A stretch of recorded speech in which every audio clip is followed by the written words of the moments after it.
चित्रगुप्त की कथा, जिसे यमद्वितीया के नाम से भी जाना जाता है अथवा भैया दूज, इस दिन चित्रगुप्त जी की पढ़ी जाने वाली पौराणिक कथा इस प्रकार है। एक बार युधिष्ठिर जी श्री भीष्म जी से बोले, हे पितामह, आपकी कृपा से मैंने धर्मशास्त्र सुने, परंतु यमद्वितीया का क्या पुण्य है, क्या फल है, यह मैं सुनना चाहता हूँ। आप कृपा करके मुझे विस्तार पूर्वक कहिए। भीष्म जी बोले, तूने अच्छी बात पूछी। मैं उस उत्तम व्रत को विस्तार पूर्वक बताता हूँ। कार्तिक मास के उजले और चैत्र के अंधेरे की पक्ष जो द्वितीया होती है, वह यम द्वितीया कहलाती है। युधिष्ठिर जी बोले, उस कार्तिक के उजले पक्ष की द्वितीया में किसका पूजन करना चाहिए और चैत्र महीने में यह व्रत कैसे हो, इसमें किसका पूजन करें? भीष्म जी बोले, हे युधिष्ठिर, पुराण संबंधी कथा कहता हूँ। इसमें संशय नहीं है कि इस कथा को सुनकर प्राणी सब पापों से छूट जाता है। सतयुग में नारायण भगवान से, जिनकी नाभि में कमल है, उससे 4 मुंह वाले ब्रह्मा जी उत्पन्न हुए, जिनसे वेद वेत्ता भगवान ने चारों वेद कहे। नारायण जी बोले, हे ब्रह्मा जी, आप सबकी तुरीय अवस्था, रूप और योगियों की गति हो। मेरी आज्ञा से संपूर्ण जगत को शीघ्र रचो। ये ऐसे वचन सुनकर हर्ष से प्रफुल्लित हो ब्रह्मा जी ने मुख से ब्राह्मणों को, बाहुओं से क्षत्रियों को, जंघाओं से वैश्यों को और पैरों से शूद्रों को उत्पन्न किया। उनके पीछे देव, गंधर्व, दानव, राक्षस, सर्प, नाग, जल के जीव, स्थल के जीव, नदी, पर्वत और वृक्ष आदि को पैदा कर मनु जी को पैदा किया। इनके बाद दक्ष प्रजापति जी को पैदा किया और तब उनसे आगे और सृष्टि उत्पन्न करने को कहा।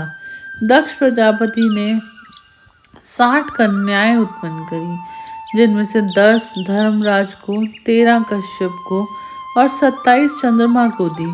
कश्यप जी से देव, दानव, राक्षस, इनके सिवाय और भी गंधर्व, पिशाच, गौ और पक्षियों की जातियां पैदा हुई।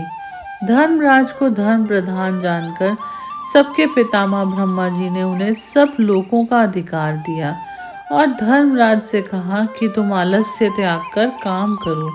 जीवों ने जैसे जैसे शुभ व अशुभ कर्म किए, उसी प्रकार न्याय पूर्वक वेद शास्त्र में कही विधि के अनुसार कर्ता को कर्म का फल दो और सदा मेरी आज्ञा का पालन करो। ब्रह्मा जी की आज्ञा सुनकर बुद्धिमान धर्मराज ने हाथ जोड़कर सबके परम पूज्य ब्रह्मा जी को कहा, हे प्रभु, मैं आपका सेवक निवेदन करता हूँ कि सारे जगत के कर्मों का विभाग पूर्वक फल देने की जो आपने मुझे आज्ञा दी है, वह एक महान कर्म है। आपकी आज्ञा शिरोधार्य कर मैं यह काम करूँगा, जिससे कि कर्ताओं को फल मिलेगा। परंतु पूरी सृष्टि में जीव और उनके देह भी अनंत हैं। देश काल, ज्ञात अज्ञात आदि भेदों से कर्म भी अनंत हैं। उनमें कर्ता ने कितने किए, कितने भोगे, कितने शेष हैं और कैसा उनका भोग है, तथा इन कर्मों के भी मुख्य व गौण भेद से अनेक हो जाते हैं। एवं कर्ता ने ऐसे किया, स्वयं किया या दूसरे की प्रेरणा से किया, आदि कर्म चक्र महागहन है। अतः मैं अकेला किस प्रकार इस भार को उठा सकूंगा। इसलिए मुझे कोई ऐसा सहायक दीजिए जो धार्मिक, न्यायी, बुद्धिमान, शीघ्रकारी, लेखक कर्म में विघ्न, चमत्कारी, तपस्वी, ब्रह्मनिष्ठ और वेद शास्त्र का ज्ञाता हो। धर्मराज के इस प्रकार प्रार्थना पूर्वक किए हुए कथन को विधाता सत्य जान मन में प्रसन्न हुए और यमराज का मनोरथ पूर्ण करने की चिंता करने लगे और उक्त सब गुणों वाले ज्ञानी लेखक पुरुष को ढूंढने लगे। उसके बिना धर्मराज का मनोरथ पूर्ण न होगा। तब ब्रह्मा जी ने कहा, हे धर्मराज, तुम्हारे अधिकार में मैं सहायता करूंगा। इतना कह ब्रह्मा जी ध्यान मगन हो गए। उसी अवस्था में उन्होंने 1000 वर्ष तक तपस्या करी। जब समाधि खुली, तब अपने सामने श्याम रंग, कमल नयन, शंख की सी गर्दन, गूढ़ सिर, चंद्रमा के समान मुख वाले, कलम, दवात और पानी हाथ में लिए हुए, महाबुद्धि, देवताओं का मान बढ़ाने वाले, धर्माधर्म के विचार में महाप्रवीण लेखक, कर्म में महाचतुर पुरुष को देख उससे पूछा कि तुम कौन हो। तब उसने कहा, हे प्रभु, मैं माता पिता को तो नहीं जानता, किंतु आपके शरीर से प्रकट हुआ हूँ, इसलिए मेरा नामकरण कीजिए और कहिए कि मैं क्या करूं। ब्रह्मा जी ने उस पुरुष के वचन सुन अपने हृदय से उत्पन्न हुए उस पुरुष को हंसकर कहा, तू मेरी काया से ही प्रकट हुआ है, इसलिए मेरी काया में तुम्हारी स्थिति है, इसलिए तुम्हारा नाम कायस्थ चित्रगुप्त है। धर्मराज के पुर में प्राणियों के शुभाशुभ कर्म लिखने में उसके सखा बनोगे, इसलिए तुम्हारी उत्पत्ति हुई है। ब्रह्मा जी ने चित्रगुप्त से यह कहकर धर्मराज से कहा, हे धर्मराज, यह उत्तम लेखक तुमको मैंने दिया है, जो संसार में सब कर्म सूत्र की मर्यादा पालने के लिए है। इतना कहकर ब्रह्मा जी अंतर्ध्यान हो गए। फिर चित्रगुप्त कोटि नगर को जाकर चंड प्रचंड ज्वालामुखी काली जी के पूजन में लग गया। उपवास कर उसने भक्ति के साथ चंडिका जी की भावना मन में की। उसने उत्तमता से चित्त लगाकर ज्वालामुखी देवी का जप और स्तोत्रों से भजन पूजन और उपासना करी।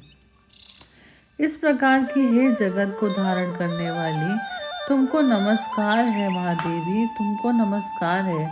स्वर्ग, मृत्यु, पाताल आदि लोक लोकांतरों को रोशनी देने वाली, तुम्हें नमस्कार है। संध्या और रात्रि रूप भगवती, तुम्हें नमस्कार है। श्वेत वस्त्र धारण करने वाली सरस्वती, तुम्हें नमस्कार है।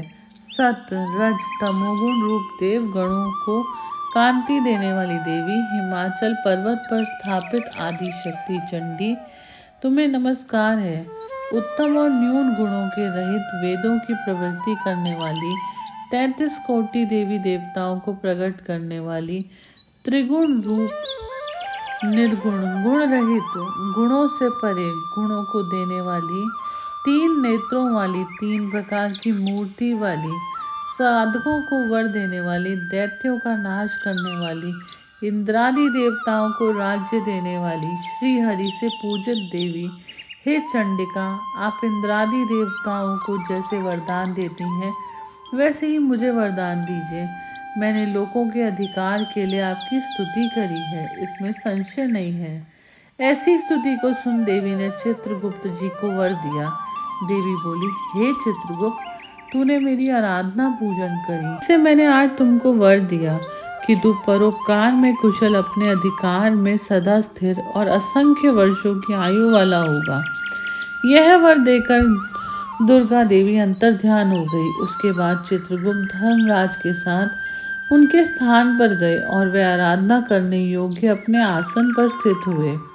उसी समय ऋषियों में उत्तम ऋषि सुशर्मा, जिसको संतान की चाहना थी, उन्होंने ब्रह्मा जी की आराधना की। तब ब्रह्मा जी ने प्रसन्नता से उनकी इरावती नाम की कन्या को पाकर चित्रगुप्त के साथ उसका विवाह किया। उस कन्या से चित्रगुप्त के 8 पुत्र उत्पन्न हुए, जिनके नाम हैं चारु, सुचारु, चित्र, मतिमान, हिमवान, चित्रचारु, अरुण और अतीन्द्रिय।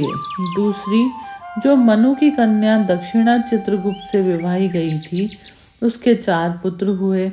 उनके भी नाम सुनिए, भानु, विभानु, विषभानु और वीर्यवान। चित्रगुप्त के ये 12 पुत्र विख्यात हुए और पृथ्वी तल पर विचरे। उनमें से चारु मथुरा जी को गए और वहां रहने में मथुरा हुए। नाम सुनिए, भानु, विभानु, वृषभानु, वीर्यवान। चित्रगुप्त के ये 12 पुत्र विख्यात हुए और पृथ्वी तल पर विचरने लगे। उनमें से चारु मथुरा जी को गए और वहां रहने से मथुरा हुए। हे राजन, सुचारु गौड़ बंगाले को गए, इससे वह गौड़ हुए। चित्रभट नदी के पास के नगर को गए, इससे वह भट नागर कहलाए। श्रीनिवास नगर में भानु बसे, इससे वे श्रीवास्तव कहलाए। हिमवान अम्बा दुर्गा जी की आराधना कर अम्बा नगर में ठहरे, इससे वे अमृष कहलाए। सक्सेन नगर में अपनी भार्या के साथ मतिमान गए, इससे वे सूर्यध्वज कहलाए और अनेक स्थानों में बसे अनेक जाति कहलाए। उस समय पृथ्वी पर एक राजा जिसका नाम सोदास था सौराष्ट्र नगर में उत्पन्न हुआ। वह महापापी, पराया धन चुराने वाला, पराई स्त्रियों में आसक्त, महाअभिमानी, चुगलखोर और पाप कर्म करने वाला था। हे राजन, जन्म से लेकर सारी आयु पर्यंत उसने कुछ भी धर्म नहीं किया था। किसी समय वह राजा अपनी सेना लेकर उस वन में, जहाँ बहुत हिरण आदि जीव रहते थे, शिकार खेलने गया। वहां उसने निरंतर व्रत करते हुए एक ब्राह्मण को देखा। वह ब्राह्मण चित्रगुप्त और यमराज जी की पूजा कर रहा था। यम द्वितीया का दिन था। राजा ने पूछा, महाराज आप क्या कर रहे हैं? ब्राह्मण ने यम द्वितीया व्रत कह सुनाया। यह सुनकर राजा ने वहीं उसी दिन कार्तिक के महीने में शुक्ल पक्ष की द्वितीया को धूप तथा दीपादि सामग्री से चित्रगुप्त जी के साथ धर्मराज जी की पूजा की। व्रत करने के बाद वह अपने घर में आया। कुछ दिन पीछे उसके मन को विस्मरण हुआ और वह व्रत भूल गया। याद आने पर उसने फिर से व्रत किया। समयों पर्यंत काल संयोग से वह राजा सौदास मर गया। यमदूतों ने उसे दृढ़ता से बांधकर यमराज जी के पास पहुंचाया। यमराज जी ने उस घबराते हुए मन वाले राजा को अपने दूतों से पिटते हुए देखा तो चित्रगुप्त जी से पूछा कि इस राजा ने क्या कर्म किया है। उस समय धर्मराज जी का वचन सुन चित्रगुप्त बोले, इसने बहुत ही दुष्कर्म किए हैं, परंतु देव योग से एक व्रत किया। जो कार्तिक के शुक्ल पक्ष में यम द्वितीया होती है, उस दिन आपका और मेरा गंध, चंदन, फूल आदि सामग्री से एक बार भोजन के नियम से और रात्रि में जागने से पूजन किया। हे देव, हे महाराज, इस कारण से यह राजा नरक में डालने योग्य नहीं है। चित्रगुप्त जी के ऐसा कहने से धर्मराज ने उसे छुड़ा दिया और वह इस यम द्वितीया के व्रत के प्रभाव से उत्तम गति को प्राप्त हुआ। ऐसा सुनकर राजा युधिष्ठिर भीष्म से बोले, हे पितामह, इस व्रत में मनुष्यों को धर्मराज और चित्रगुप्त जी का पूजन कैसे करना चाहिए, सो मुझे बताइए। भीष्म जी बोले, यम द्वितीया के विधान को सुनो। एक पवित्र स्थान पर धर्मराज और चित्रगुप्त जी की मूर्ति बनाएं और उनकी पूजा की कल्पना करें।